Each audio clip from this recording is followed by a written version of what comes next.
Hello. Welcome to the Daily Faded. I'm Hetz. This is where we get faded daily and talk about politics and news of the day. I wish I had some Valium.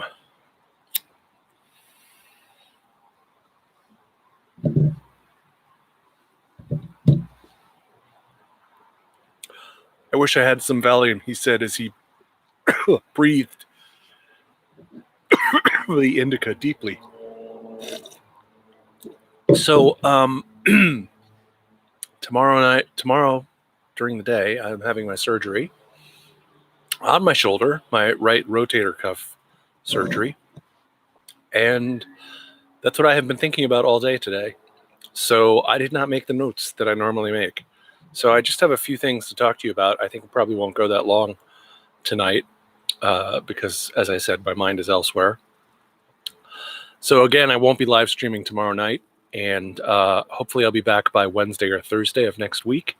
But please make sure you check out the Daily Faded to see when I get back. Anyway, looking at the virus numbers for today. Today is July 22nd, 2020. And worldwide, we're at 15.3 million cases confirmed of COVID, over 629,000 deaths worldwide. The United States has 4.1 million confirmed cases of COVID-19. We had 71,501 today. That's according to ncov2019.live tracker. And we're at 146,000 deaths, having had 1,212 deaths today. So that number is somewhat remarkable. We'd been hovering around 900, 950 over the last several days. And then yesterday it was around 1,000, and today it was over 1,200. So that's going in the direction that we expected it would when the cases started expanding the way they did in June, and continue to do so today. As for California, today Gavin Trump, Jesus Christ, hold on a second for that.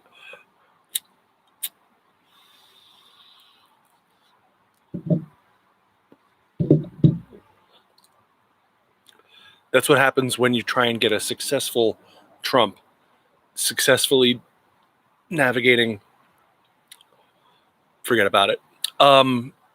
Gavin Newsom tweeted today that our single day total was a new record high of 12,807 new cases. The 7-day average is 9,420, which is very high. And our total is at 413,500. As of tomorrow, we'll pass New York State for having the highest number of cases in a state. And the 7-day positivity rate is 7.6%. That is not a good number. It's a better number than they're seeing in Texas and Florida, but it's still way too high a number. So as Gavin Newsom tweeted, those are a lot of numbers that tell us one thing: we must take this seriously. Something else that I think we have to really take seriously is that the average wait time for test results in the United States is between 5 and 6 days, or 6 and 7 days. I think it's between 5 and 6 days. And that is clearly not good enough, because in those 5 or 6 days, either a lot of people could have become infected by that person. Hope and despair are the opposite sides of the same coin. You know, they are. They are. It's funny you should say that, because I have always bounced between hope and despair. My whole life, I've bounced between hope and despair. I've been doing it today, just thinking about my stupid fucking shoulder surgery tomorrow. Bouncing between, it's going to be really great when my shoulder stops hurting. The hope versus the despair of, how am I going to eat without my right hand? Anyway, so I was talking to a friend of mine today. Before I get into the subject, please smoke with me.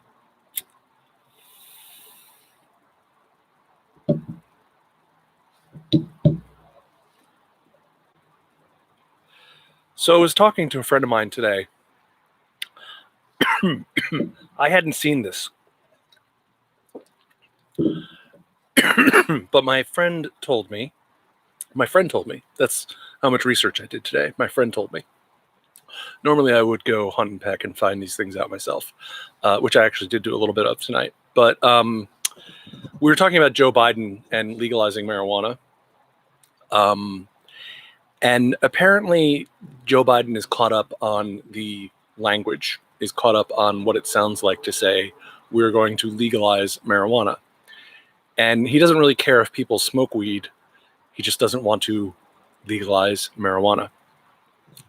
And I thought to myself, well, how could we frame it in such a way that it could make whoever does it sound like the greatest president ever?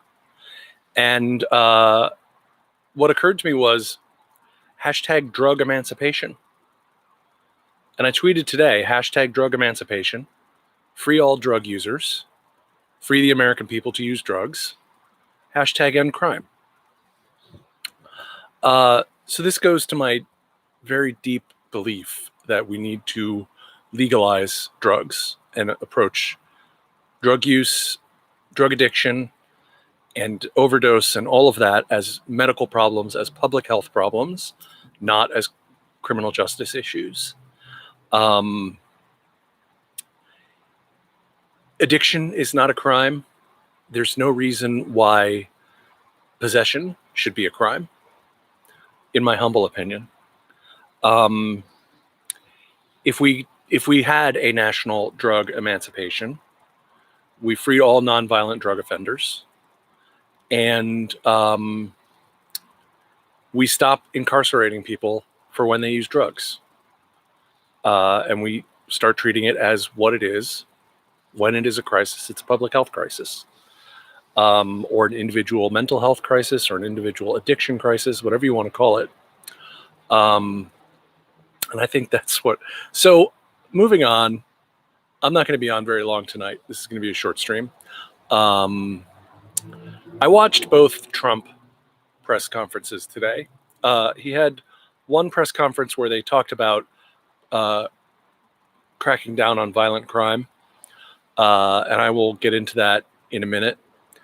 And then one that was supposedly the coronavirus press briefing, but he hardly answered any questions. He didn't answer any questions at the first. He hardly answered any at the second.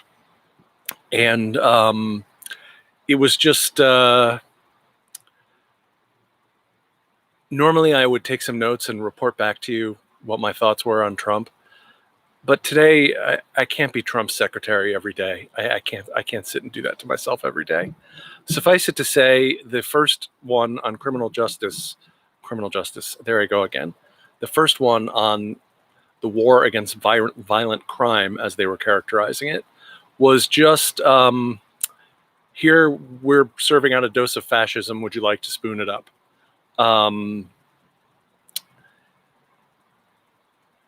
Trump actually said most violent crimes are done by police. I agree with you 100%, YouTuber Grudge. Trump actually said at one point during the second, I think it was during the second press conference, he was asked something. Somehow he started talking about being the greatest president for Black people. And he twisted something that he has said before, but he twisted the way he said it today. What he usually says is that he's the best Republican president for Black people, with the possible exception of Abraham Lincoln. That's usually what he says. Today he said that he'd done more for Black people than any American other than Abraham Lincoln. So Donald Trump has done more for Black people than Martin Luther King Jr., more for Black people than Frederick Douglass, more for Black people than Malcolm X. I mean, the list goes on and on. more for black people than Angela Davis, more for black people than Barack Obama, more for black people than John Lewis. You could go on and on and on. On the flip side, Joe Biden today said that Donald Trump is the first racist ever to be elected president. So then there's that. That really remarkable grasp of history is exactly why we're all so excited to vote for Joe Biden in November. Now, there was something that really tripped me up in the first of the two Trump press conferences that I did want to mention to you guys. So the acting Secretary of Homeland Security, Chad Wolfe, who neither sounds nor looks like a real person, Chad Wolfe got up and spoke today after Trump gave all these statistics and all these reasons why he's going to invade Chicago and Albuquerque. Then Bill Barr got up and made some noises about making it legal. And then Chad Wolfe gets up and he says the Department of Homeland Security is now the largest police force in America. That's exactly what he said.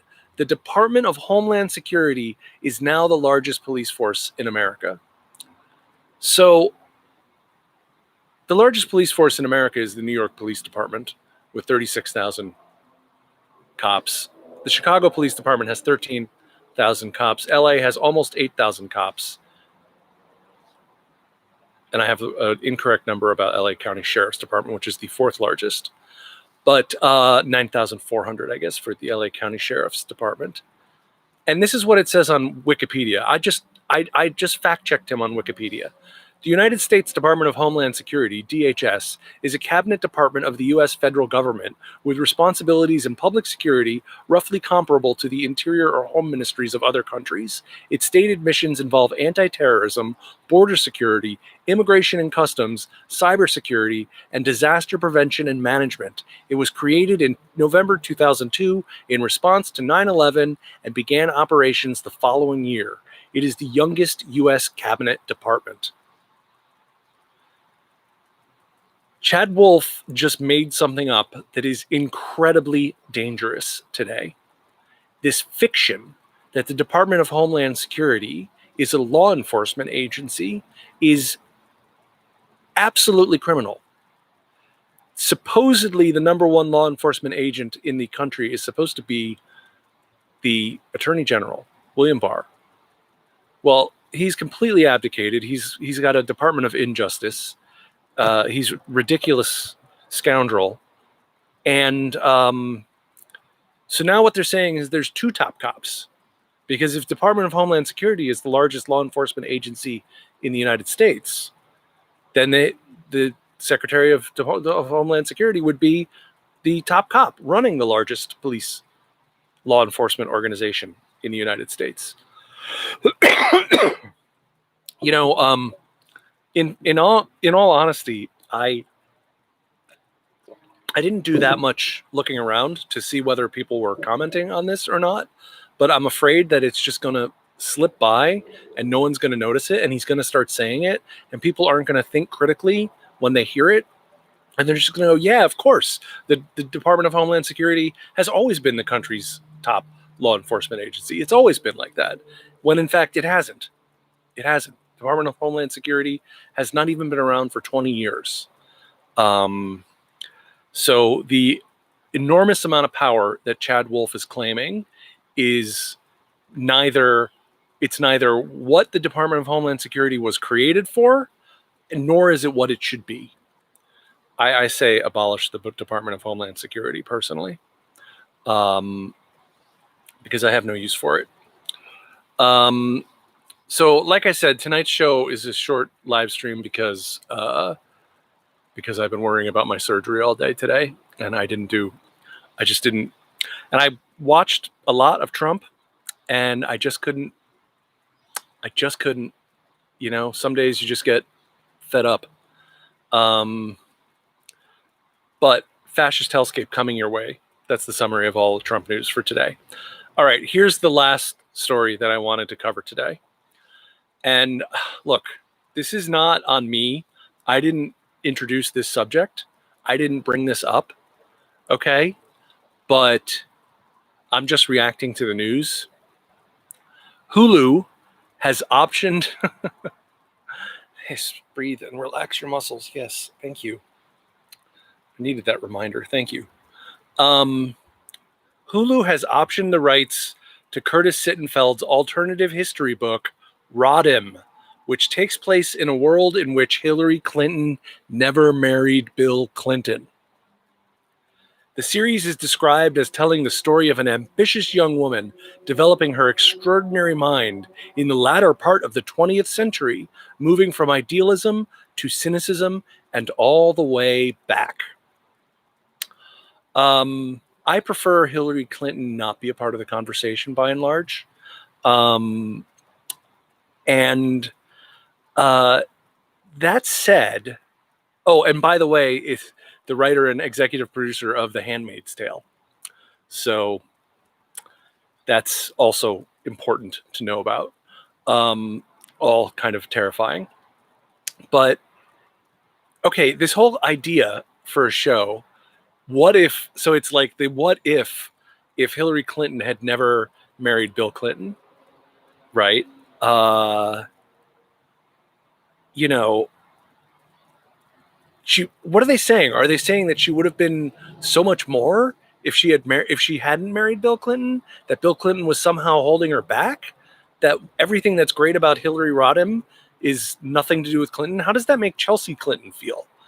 Isn't it kind of sexist? Doesn't it kind of take away her agency to say that having married Bill Clinton is such a monumentous moment in her life that it is all defining to her? Doesn't she have a soul separate from Bill Clinton?